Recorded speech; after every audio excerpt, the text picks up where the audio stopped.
unexpected ways. Damn, look what at in that. God's good name am I looking at, and why can't I look away?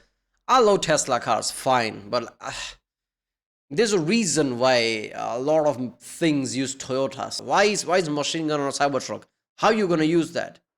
Ladies and gents, welcome to Reaction. This is Russia's next-gen machine gun is a dystopian nightmare by the channel Task and Purpose. Okay, we're doing a Russia video now. Russia is building, wartime economy. I should have seen this coming. But a next-gen machine gun and this drone, I think I saw that in thumbnail. So it's gonna be a test on drones, and drones gonna like track something down. I get it why it says dystopian nightmare. Are we going to Blade Runner shit now? Cyberpunk universe? What is happening? I'm not gonna lie, I have thought of this, like this is probably coming. But I always assume lasers, because why not? Lasers is becoming a thing. So US might make, US, China, I don't know, big powers. One day might make something like a drone laser thing, which can track down things, attack. It's really easier too, because lasers are really precise. You don't need like like stabilizing thing with the drones, even though drones are probably stable. But I don't know, it just feels right when you hear Russia, drones and machine guns, right? Because Russia, drones and lasers would be feel weird because, okay, they have to spend way too much money doing that. But Russia, drones and machine guns, you can think like, okay, maybe they can do with very little money. They can make something out of that. So I don't know. I don't know what the details behind this is, but it's going to be something. Let's do it.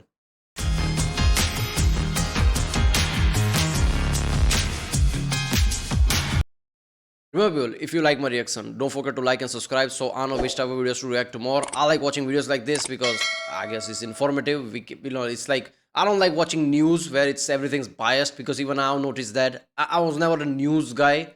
I just got my news through like, I don't know, like Google and shit, I don't know. But yeah, even Indian media, when I've watched that and like compared to something like this, I'm like, well, look at the disparity here, right? Like people are just spinning however they want to spin in media, which is insane to me. I always assume that that's overblown thing, but it's not, right? So I don't consume things from media. So I like watching things like this because you can get a proper take, right? Because someone like Task and Purpose takes a proper account of different experts and things, right? And it's not like he's unbiased 100%. Nobody's 100% unbiased, because that's not how anything works. How are you going to be 100% unbiased, right? Because the sources themselves might not be unbiased, but it's as close to as you can get. At least you can get information, right, that you can make your mind from, right? Like, okay, this is the information, this is the information. So I like watching things like this. So if you want to do more reactions like this, comment down and which video you want me to do. Like, I don't know, give the title or link or so. Not link, I don't know, YouTube doesn't like links. But yeah, let's watch this one. The other night, I lay awake in my bed, doom scrolling through X and Instagram as one does, when I saw a series of viral videos on the PKM that made me unironically hula out loud. Because I saw the PKM machine gun attached to flying drones, unmanned remote-controlled RC cars, and even a next-generation... Yeah, I'm not gonna lie, I love PKM. Just because I'm a video game guy. In every video game, I try to find... as a kid, I remember it's an AK-47, which is not an AK-47, which sounds thicker. But then I realized, wait a minute, it's PKM. I'm not saying it looks like 100% AK-47, but as a kid, that's how I saw it, right? And it looks like AK-47, come on. So I always like, even in video game, oh, PKM, this is heavy, with a heavy bolt-like sound, talk, talk, talk, talk. It's just fun. PKM is awesome. PKZ variant. In this episode, I want to take a look at the future of one of history's favorite machine guns. The first futuristic application we're going to look at is the PKM in drone warfare. This viral video shows the weapon firing at enemy trench positions, which has added a whole new dimension to small unit tactics. But it's hard to remember that it was only in November of 2024, not that long ago, that the first ever documented use of a rifle on a drone used in combat in the history of God's good earth was confirmed. And now we're moving on to belt feds. The challenges here are numerous. The current practical tactical applications of a drone machine gun is clear to me. You could use it for... Wait a minute. What about the recoil? Look at the gun. Is this an accurate scale? Because if that drone fly around with that machine gun, how is it going to be accurate? Can it withstand all the recoil? Suppressing fire, because this thing does have limitations. It doesn't seem to have pinpoint accuracy, even though the PKM isn't that bad usually when it comes to accuracy. You don't need an accurate that's badass. Look at that fire gun. against an enemy trench. You just need to pepper the region. That would be good enough. And then maybe you could maneuver a fire team element on the enemy. It's absolutely nuts that we have a drone powerful enough to handle a medium machine gun cartridge. The PKM fires that full powered 7.62 by 54R cartridge. It is a So 7.62 by 54 is isn't that close to like 308? I always got like confused about that, but one thing I realized is 7.56 by I think 3.9. That's AK-47, which is like a small caliber comparatively. Because I always assume like, wait a minute, AK-47 has that big of an ammo? No, it doesn't. There's other one called 7.56 by 54, right, or 52. I don't know. It's 54, right? So which is like a close to 308 Winchester type round, which is a big one. A spicy meatball. It's 19 foot-pounds of recoil energy, so it's like getting a strong shove every time it's fired. It uses the DJI Agris T30 agricultural drone. DJI drone. I love this shit. DJI is great, I'm not gonna lie, man. I have like DJI mic. I have DJI action camera, which is better than GoPro, which is like mind blown. Would never have guessed that few years ago. So DJI is rising up, so I guess it makes sense. DJI is Chinese, right? So another sector where China is rising. I don't know. Some guy originally built it thinking that it would help spray pesticides over 40 acres of crop fields and help feed humanity. Instead, it's feeding people bullets. But before we get into that, the only way this video is possible is thanks to Odoo. Odoo prides itself on the motto, unity makes. Yeah, well, go to original video page link and from there support this channel or go to odoo.com/r/CA2L and support this channel. Yeah, go to original video page link. And yeah, DJI is a Chinese company. I've known about DJI for a long enough time, but I never trusted it because I never heard of the name before. I'm talking about years ago.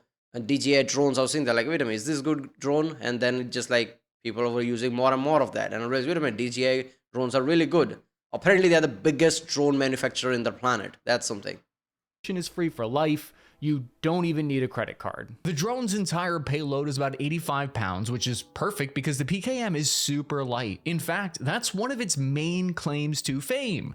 It's about 16.5 pounds usually, so she's a feather, relatively speaking, compared to other similar weapon systems. So the drone has a powerful stabilization system, and it's made of high-strength materials that can absorb the shock without being thrown off balance too much. Really? My first thought was, of course, that's a PKM on a drone. Why wouldn't that happen?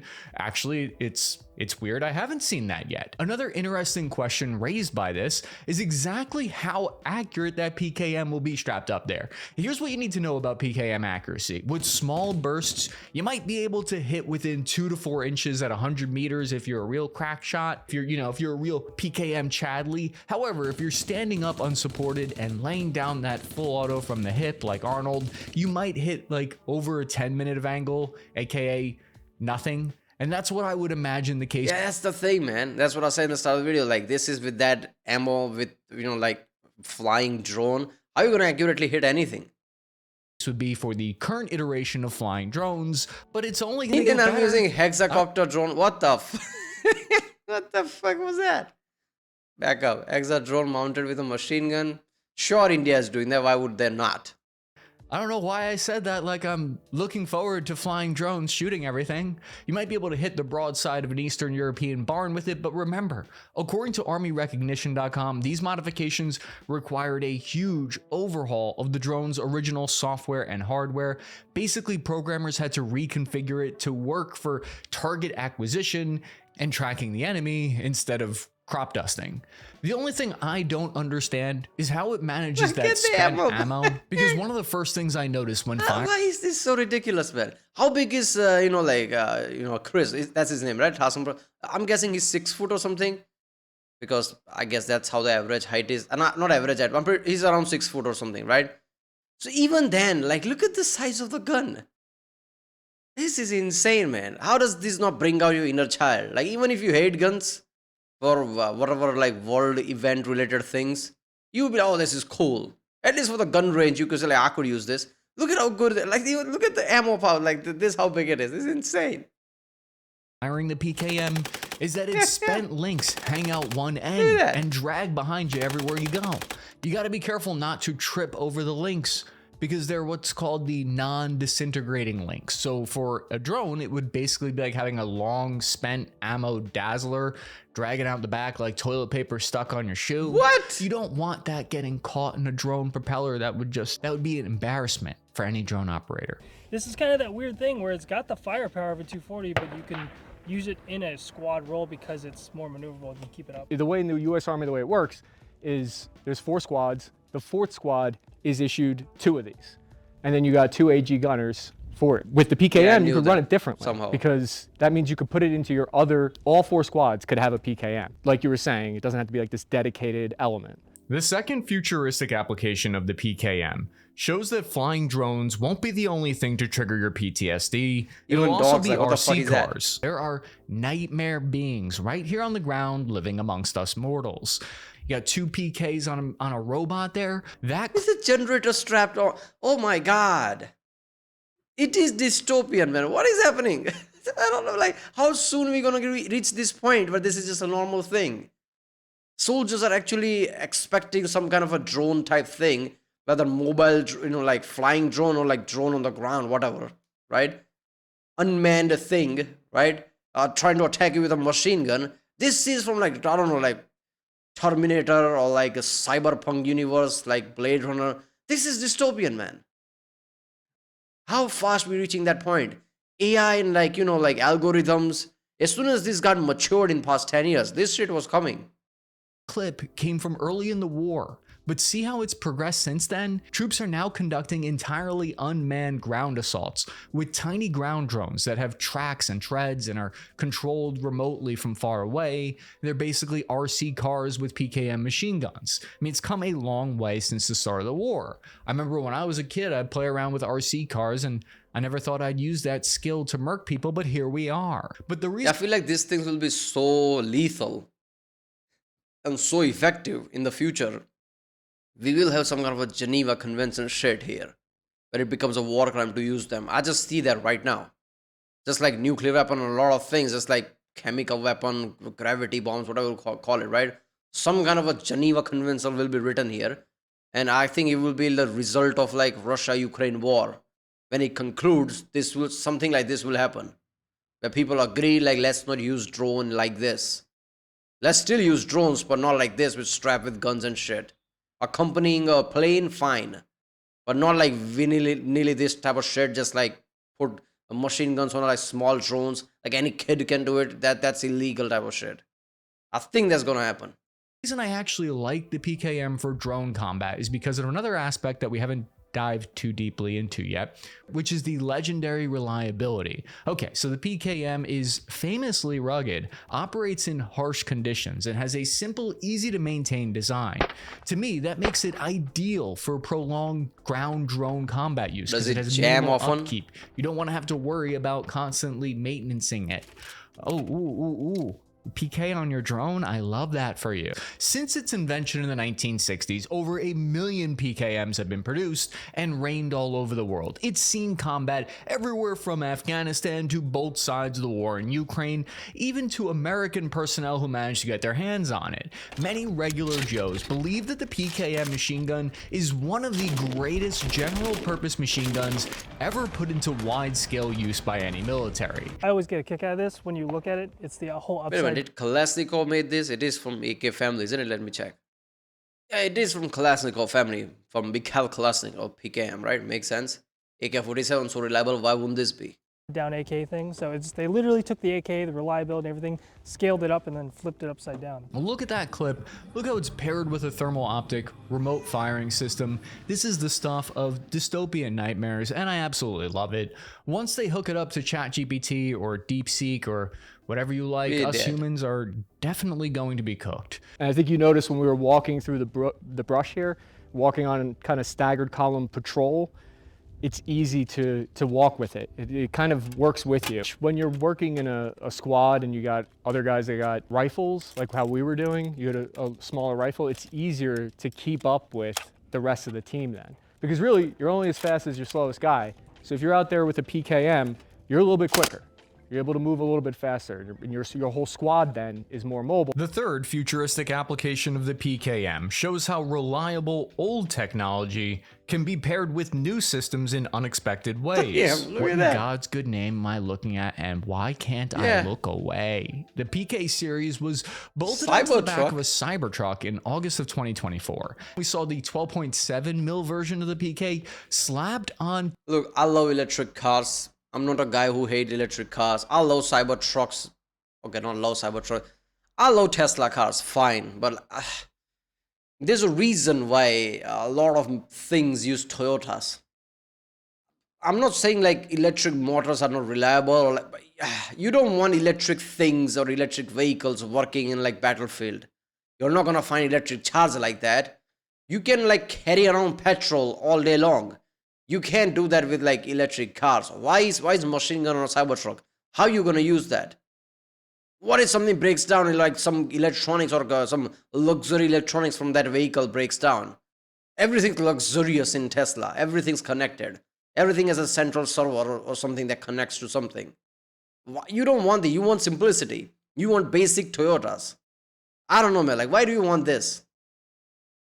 Top of Cybertrucks owned by Ramzan Kadyrov. The story went viral, and it resonates with us because we're seeing cutting-edge, futuristic technology combined with historic, rugged technology like this machine gun. It's a jarring thing to see, the Cybertruck paired with a PK. It's like when you put two things together that definitely shouldn't, like chicken and waffles, they end up complementing each other somehow.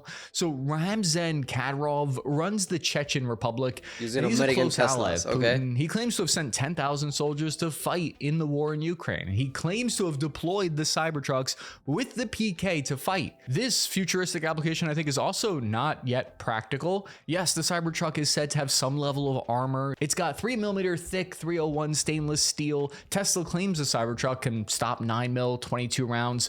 Either way, the fact that the gunner is exposed in the back is a little bit more concerning to me. It would be interesting, I think, to see a remote controlled PK on top with a thermal camera that hooks up to that internal screen in the front of the... Okay, wait a second.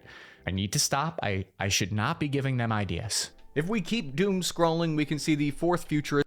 What I don't understand is why Elon thought to make that bulletproof. Like, you make something for your audience, okay, great. Like there is a certain layout, like why am I making and for who, right, or whom? Why did they make like, okay, armored? Because people who buy that, the level of money they have to spend to buy that, they don't need bulletproof cars, man. Okay, you're like, okay, what about politicians? What about high profile people who need armored vehicle? Yeah, they're gonna need armored vehicle. This is not an armored vehicle. This cannot stop big rounds. It's lightly armored at best. I'm pretty sure I saw a thumbnail where Brandon made a video about that. I haven't watched it. I guess I have to react to that. But yeah, I highly doubt. Like, I would be surprised if this can stop big caliber ammos. Probably some handgun ammos or something here and there. No way 44 Magnum, it can't stop that. I highly doubt that. Application of the PK, which is called the next generation PKZ. Russia still has thousands of the PKM on the front lines. On the Ukrainian side, the PKM is still standard issue, serving alongside Western machine guns that have been donated, like the M240, which might have a slight advantage in your fixed positions because you can barrel swap, and because the Bravo version, it's big. It's like Cloud's Buster Sword from Final Fantasy. It's like this. Ching! Ching! I hope my wife never watches any of these videos. I went to Arizona, got the unique opportunity to fire two different versions of the PK with my buddy Greg from Spartan 117 GW. So it's a little bit more manageable from those other positions, from the shoulder, you know, from the hip, or obviously like just deploying in different positions. But any kind of like dismounted, moving and shooting, it's significantly easier, just better balance than the 240. So one of the first things that jumped out to me personally, using the weapon that I liked, is that you can carry it at the low ready, can actually have it up with the stock up here and feel like you can operate this thing indoors. Whereas the 240, you don't want to walk into a building with that and try to clear it. My understanding is that PKP is supposed to be better for those prolonged engagements. By all accounts, this machine gun is living up to its reputation in the traditional role, as well as a few new ones. But so what about that mysterious PKZ? What's she all about? Why'd she make me want a hua? It's supposed to replace the older PKs. It weighs approximately only 7 kilograms, and measuring at 850 millimeters in length, it's a lot lighter and more compact than its predecessors. That's the main takeaway.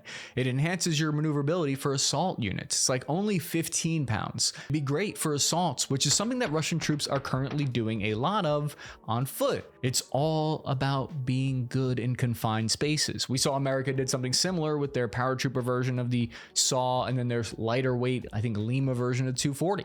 The theme of small arms procurement nowadays is less is more. Yeah, even if it's longer and lighter, it's easier to handle in a way. Makes sense. So people are like going with like like big caliber, big guns, making it lighter. So basically, make heavy machine guns lighter, and there you go, increase the firepower, right? So I don't know. This is all like that. How business mentality is, like go bigger and bigger. Like okay, next smaller iPhone should be iPhone Pro, and iPhone Pro should be like something completely different, like from a next generation universe something, right? That's how people are thinking is, or at least that's how it used to be, right? Before Apple realized like we have no competition. So this is how it's going. Like why make smaller guns where you can just streamline machine guns, make it lighter where everybody can carry it? Fuck it, why not? I guess that's where we're heading, right? Sooner or later, like lasers gonna be like saying, okay, what about handheld lasers? Why not? And that's very important for trench warfare. All that said, the PKM isn't perfect, does have some drawbacks. When I fired it, the thing kept spitting hot brass into my arm, and that sucks dick and not in a good way. Also, the Soviets wanted the PKM to be able to use the same belts of ammo used by the older MGs still in service, like the Maxim gun or the RP-46. While this made sense from an army logistics standpoint, it also meant that the gun was stuck using belt with non-disintegrating links that would dangle off the left side as it chews through the belt. It's not so much of a problem, but as I fired it more and more, the belt gets fed through. It can snag or get tangled on things pretty easily, especially if you're assaulting forward, which I think that's the theme of today. This weapon is for offensive pushes. I know I said reliability was a huge factor, but here's something that someone disagrees with that. Ron Chaney of Battlefield Vegas gun range, he had this to say about their rental collection, quote, "Our 240s have held up better than the PKMs. We've lost 2 front trunnions and 3 rear trunnions on PKMs, but have never experienced any cracking or breaking of 240 receivers. Also, we've only lost 1 operational rod on the M240 as compared to..." Yeah, but you're talking about gun ranges. This is different place than on a battlefield, right? Maybe in a gun range where you well maintain things, yeah, the reliability of like something like 240 is better than the PKM. But with dust, mud, and like on the field, maybe PKM somehow does better because it's more simplistic. It's from like AK family. To at least 4 on the PKM.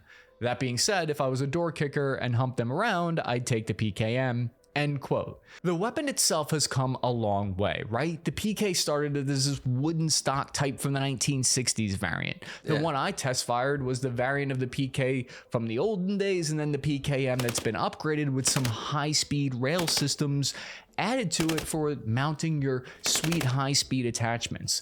The scope on it was, well, I'll say it was pretty dang baller. This version, the PKM, is given a slightly heavier... Okay, at what point do you call the gun something different? Because you're changing everything. You're changing the stock and everything. Bolt, you basically, like I guess the ammo is same. You're upgrading, so you're going to call it the same. But it's not the same, is it? Like at some point, you need to name something or like rename it something differently. I guess they are renaming the sub-name with the Z and all that. Maybe that's different. PKMZ and this and that, so maybe who knows. Air-cooled barrel that you can't swap out in the middle of firing. So technically it doesn't need barrel swapping, which is something that any machine gunner who's watching this video right now knows that's one of the most important skills and tasks that you have to learn. So if after you firing sustained shots for like a minute straight and you're going cyclic, you need to stop at that point. You need to chill out, because otherwise you're going to warp that barrel from all the heat and you're going to destroy it. It's going to have a nice curve in it. But all that aside, I've heard that some soldiers actually prefer to have the ability to swap barrels because of that sheer volume of fire that it's subjugated to. For many years though, the main limiting factor wasn't the barrel. No one really complained about that. It was about the optics. The original version, it was hard to throw optics and attachments on. So when it comes to combat performance, soldiers definitely say that they love the PKM, especially for things like defending trenches, defending concrete bunkers, but more than that, it excels at assaults and offensive maneuvers. To put it simply, as an average infantryman, the PKM, she handles well. They call it ergonomics, but I call it quality of life improvements because I have trouble pronouncing ergonomics.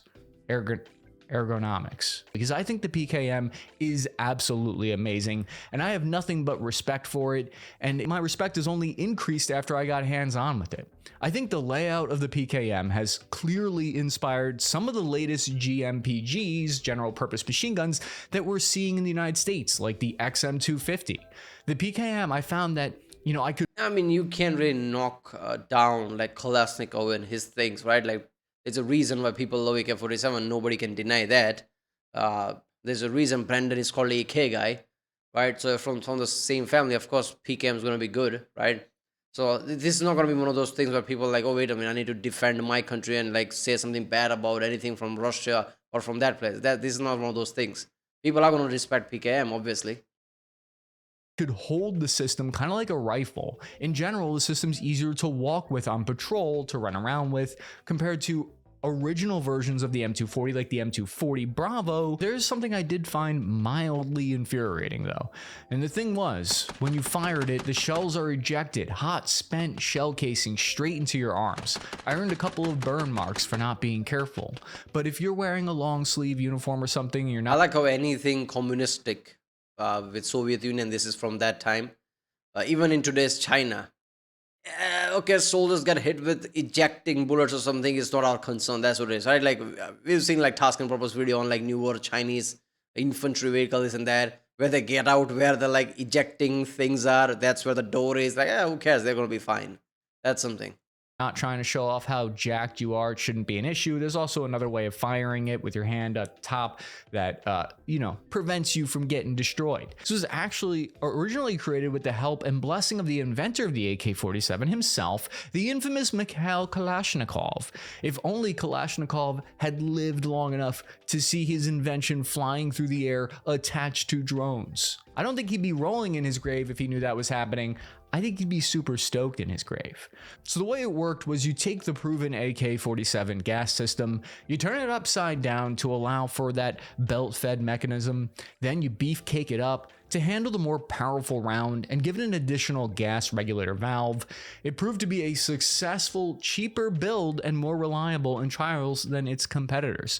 So by 1969, the slightly improved PKM version was introduced, exported and licensed, produced in various versions all over the commie world.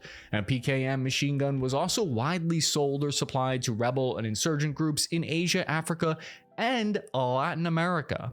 It's even in use by Finland, NATO's second most recent member. I believe there's some in Poland. Correct me if I'm wrong. Do not kill me in the comments. It fills a role similar to the American M60 and then the 240. The PKM is a general purpose machine gun, meaning that it fires that full powered rifle, but it's also light enough to be used either as a tripod mounted medium machine gun or an infantry light carry light machine gun. It can be everywhere and anything. It is the people pleaser of machine guns. Anyone who's ever carried a 240 plus ammo and spare barrels will tell you how much they wish they could shave 10 pounds off that thing. Offering the same suppressive fire capabilities as Western MGs at a lighter weight means that gunners can carry more ammo over longer distances, plus the gun itself is handier and more nimble when forced to run and gun. Now, since then, of course, there have been new weapons like the XM250 that has come out that is very impressive, lightweight, similar weight, with higher firepower, but we're talking about comparing the PK to weapons of its time, let's say. So join me as we doom scroll one last time. Okay. Yes, sir, that was cathartic, a bit of full send moment of zen. On Wednesday, February 26th, tomorrow, I'm releasing a Pepperbox special combat footage analysis episode looking at some recent footage of the PKM in war, so we'll be able to take a better— Yep, there you go. Yeah, so peak with the newer XM250 or right, the newer one. The question always is like, of course, it's going to be better, but is it going to be like easier to maintain, cheaper to maintain? Because USA is going that route nowadays, right? The newer planes are much cheaper to maintain and operate.